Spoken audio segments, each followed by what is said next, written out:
right, well, let's get going. Come on.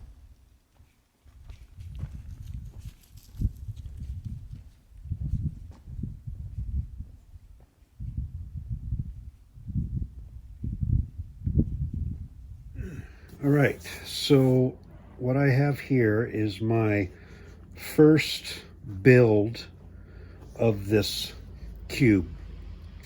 Now this is the medium DSLR cube in the 35 liter Explorer version 2.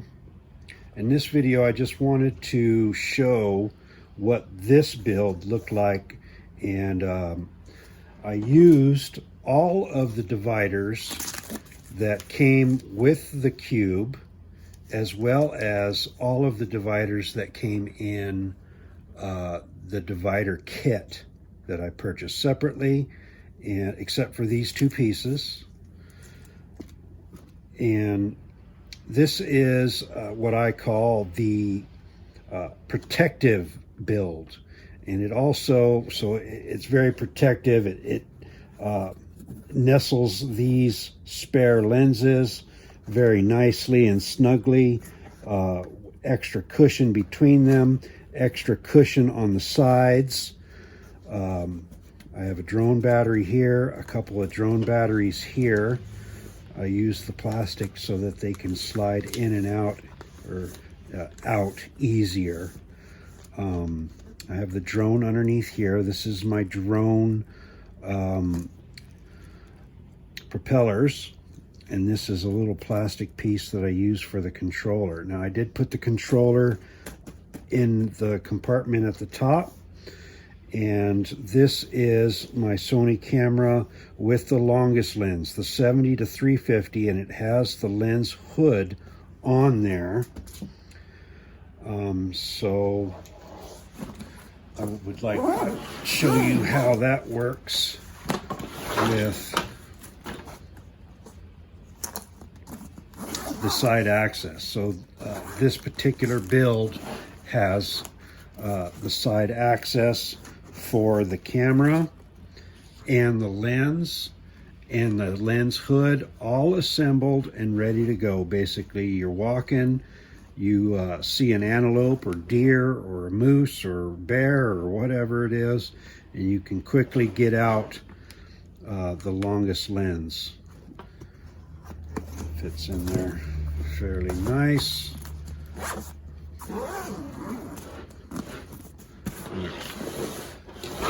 Pro tip: always zip up your bag. If you're working on this side, zip it up before you go to any other sides. Same with this back. Always remember to zip it up before you move along. So underneath here is the drone, and it's pretty easy to get in there. I just put it in a little plastic so that you can quickly pull it out.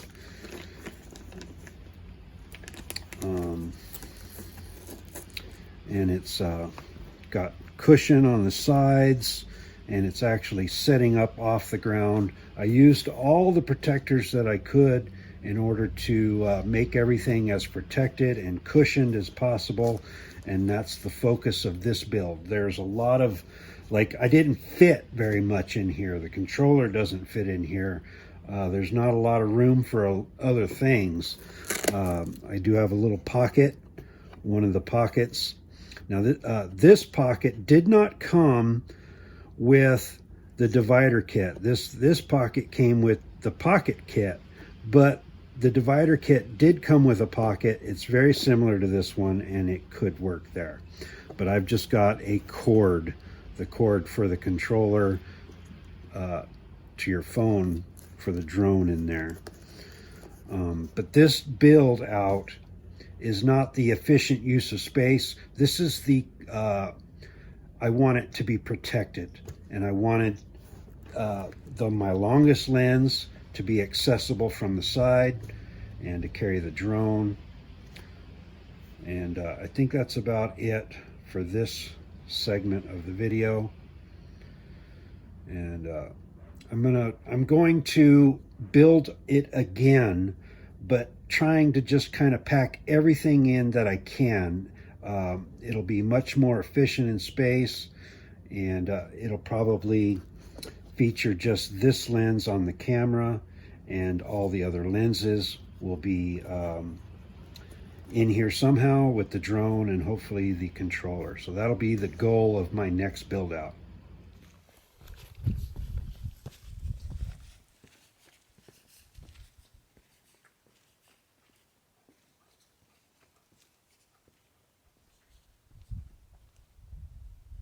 Road goes this way.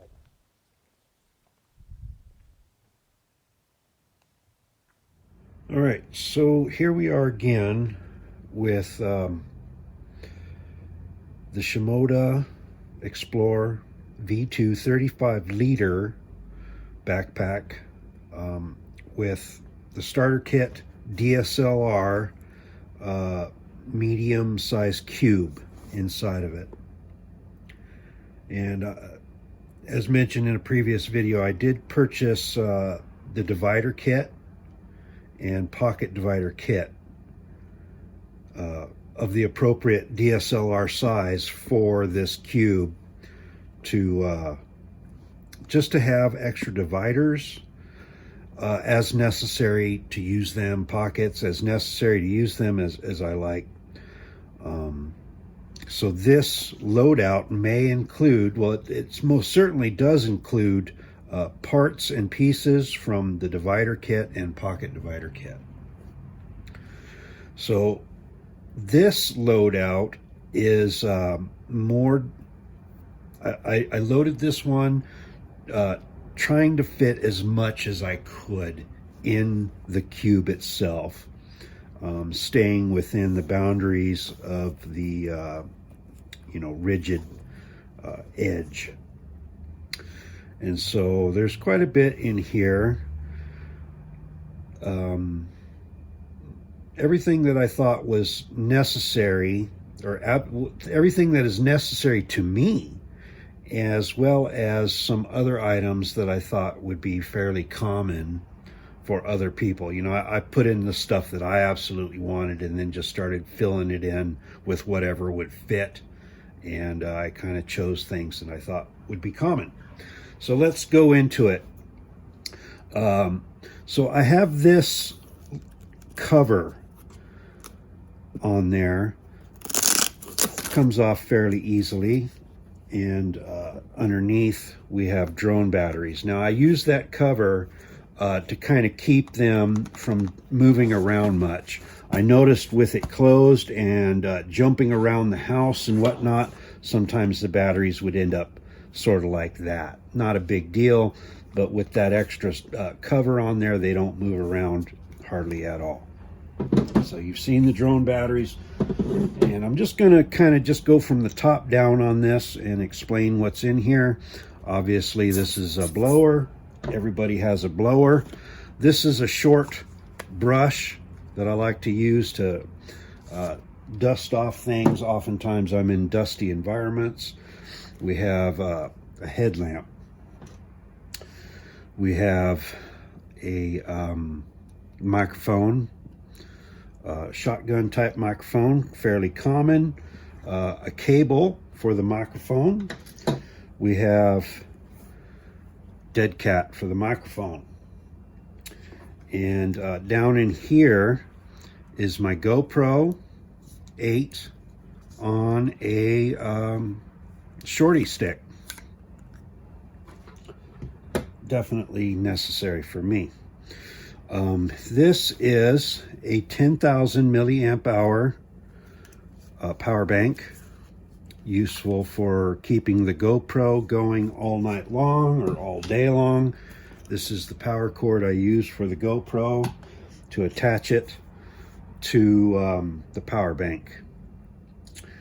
All right, so under this flap, this is a pocket from the divider or pocket divider kit, and in there is the controller for the drone, Mavic Air 2, the cable to go from the controller to the phone.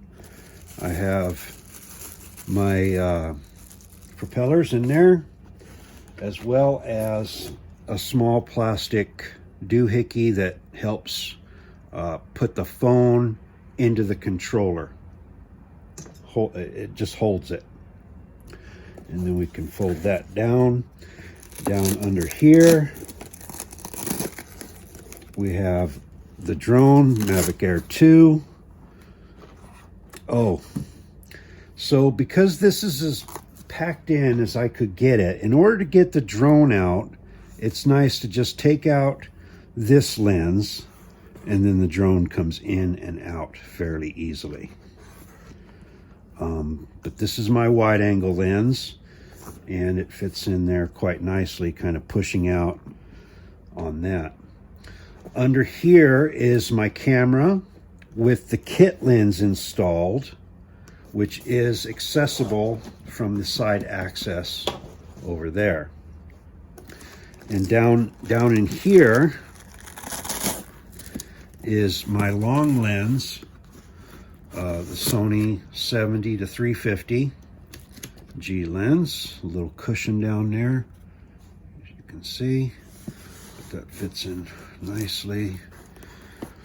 And so, you know, this loadout would be, you know, obviously, maybe you're going to camp or something like that, and you're not going to encounter any wildlife, so you have that put away, and this is put away. Everything's more put away. But once you get to camp, maybe you pitch your tent or something, and then you can get this stuff out.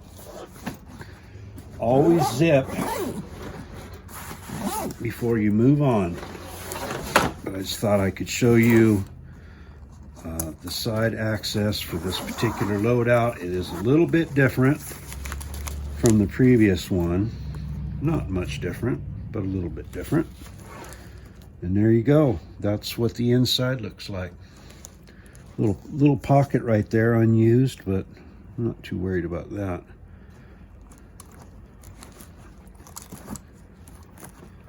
And there you go. Zip before you move on.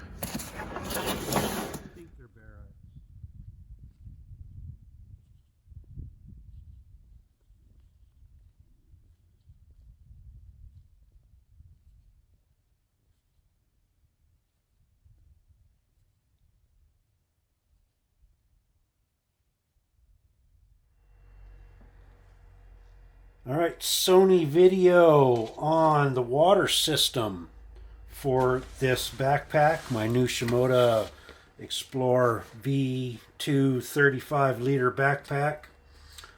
It was touted by the manufacturer as being suitable for use with a water bladder, and that was one of the reasons why I purchased it. And so I thought we could just start out by looking at the water system as it's installed on the bag currently. And we have the tube, and then this little part right here is a magnetic swivel, magnetic tube trap from Camelback. 10 bucks REI. I thought that was pretty useful. And then here is the little clamp that comes with the water bladder, which is the Platypus 3-liter, 100 ounces. They call it the Big Zip Evo. And that's what I ended up purchasing. Looks like that, but you'll be seeing it in just a moment. And this, I think, was about 40 bucks at REI. All right, so the tube now goes from your shoulder strap, or whatever they call it, right into the bag. Now, I thought there would be a slit or something a little less intrusive as just going through the zipper, but I couldn't find it. So if I'm doing this wrong, somebody please correct me. But once it's inside that zipper, there's a pathway for it to go through and down and into this forward area, which is where I keep, where you're supposed to keep your water bladder. And so there's a little path that goes from here to there. And we'll talk about that path shortly. But here's my water bladder, and it's a 3 liter, but I've only got 2 liters in it right now. And I chose this water bladder because it had a connector up near the top. See how it's not way down here at the bottom, it's nice right here at the top. And there is water in this tube currently, so if I disconnect this, it's going to dribble a little water in there. So what you do is you can take it out and disconnect it, and then, you know, deal with it that way. You don't want to get water inside your compartment where your camera is, so, you know, be careful of that. Like, you can just let it ding. See, it's leaking out now, right? Not a big deal. I'm going to clean that up in a second, but as it pees everywhere, let's talk about that. So this one has the slide thing at the top and whatnot. It's not really a video about this in particular, but this is the one I chose. It seemed to have a nice long tube, and it connected at the top, and it was 3 liters, which is the 3 things that I was wanting. The last thought I was having was, we were talking about this, and the 3 things that I needed out of this, which was a connection near the top, 3 liters, and a long tube, I guess. It kind of seems like they all have long tubes. But I guess my main concern with this one was this fold top or seal top. It's just a Ziploc up there. It's just basically a Ziploc type seal, and then this holds it together, right? And evidently that works. I had only ever had experience with this style, which was in my other backpack, and this has worked very well for a very long time, and as I understand it, they're all good. Basically all the water bags are worthy of being used anymore, and I think this is a testament to them. Alright, so back to this bag. Now the pathway of this tube, as it comes through here, and because it's a zipper, if it's a heavy rain or something, water could come in through here. So what I would probably recommend to do, if you're in a heavy rain and you don't want to use the included rain cover, as I understand it, the bag is very water resistant as it is. So what you could do is just simply remove the tube from that pathway and then go ahead and connect it straight in this way. And then that way, the only zipper that's open is into this one compartment, which, you know, your water's in there already. So hopefully, what does it matter if more water gets in there? This one compartment does have some weep holes down in the bottom of the bag. So it's, sorry. It's made so that it can, if you get a water mess inside there, it will drain out. And another thing about this bag, I have now 3 liters of water inside that bladder. And when you plop it down and you want to get into your compartment where all your gear is, see how it's more unstable? It kind of rolls around. That's something.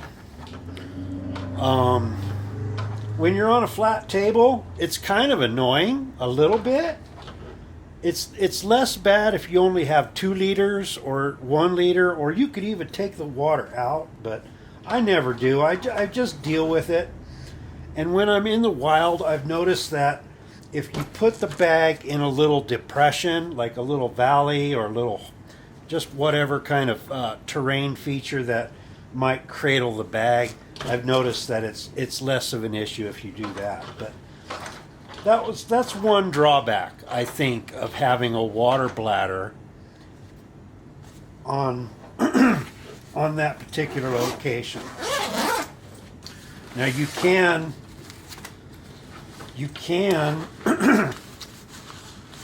use these pouches. There's one on each side.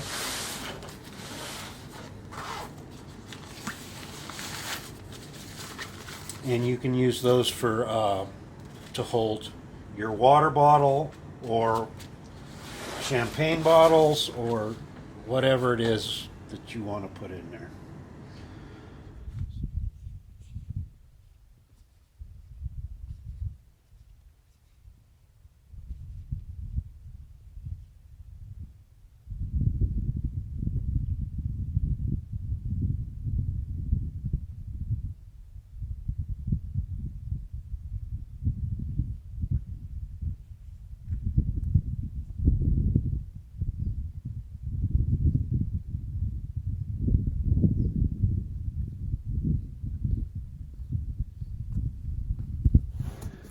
All right, thanks for watching. My name's Mark, and this is Camp Lapidary. Talk to you later.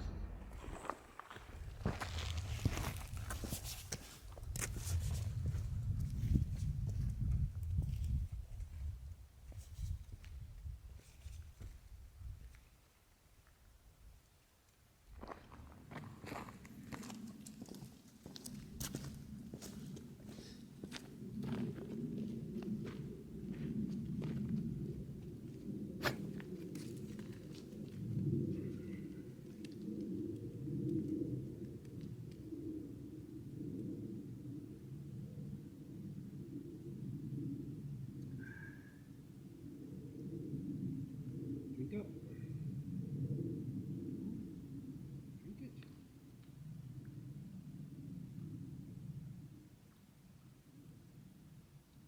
That it? That's all you could drink?